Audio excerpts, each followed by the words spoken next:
The U.S. has carried out new airstrikes on jihadist militants that have managed to occupy large areas in northern and northwestern Iraq. The U.S. military has released video of the strikes that targeted the artillery positions of the so-called Islamic State militant group. The attacks come after President Obama's pledge to protect U.S. personnel in Iraq, threatened by the rapid advance of the Islamists. But as RT's Igor Piskunov now reports, many believe it's Washington that ultimately paved the way for the rise of the jihadists there. We're leaving behind a sovereign, stable, and self-reliant Iraq. 3 years on, is America coming back? Today I authorized 2 operations in Iraq.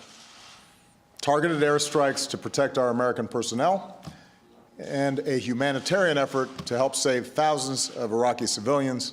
The target this time is the Islamic State, formerly known as ISIS, a terror organization which hasn't only been rampaging through the country with tremendous speed and extreme violence, but has even proclaimed its own state, stretching from Iraq to Syria. So radical, even Al-Qaeda says it's too much, brutally murdering anyone, even Muslims, in its way, destroying holy sites, attacking religious minorities, taking control of key infrastructure, including oil refineries and dams, military hardware as well. Well, certainly, potentially more dangerous today than Al-Qaeda. They're a very extremely radical group with increasing capabilities.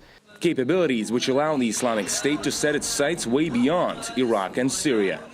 يا جبناء إن كنتم رجال فنحن على الأرض فلا تأتون بالطائرات من دون طيار فأتوا بجنودكم الذين مرغنا أنوفهم في العراق وبإذن الله سوف نمرق أنوفهم بكل مكان. وإن شاء الله بالبيت الأبيض سوف نرفع على راية لا إله إلا الله. Incapable of dealing with them on its own, Baghdad's asked Washington for help. But where did the Islamic State or ISIS fighters come from? We are where we are because we armed the Syrian rebels. We have been fighting alongside Al-Qaeda, fighting alongside ISIS. ISIS is now emboldened in 2 countries. But here's the anomaly. We're with ISIS in Syria. We're on the same side of the war. So those who want to get involved to stop ISIS in Iraq are allied with ISIS in Syria. That is the real contradiction to this whole policy. Right. The White House says that the limited U.S. military action in Iraq could be extended.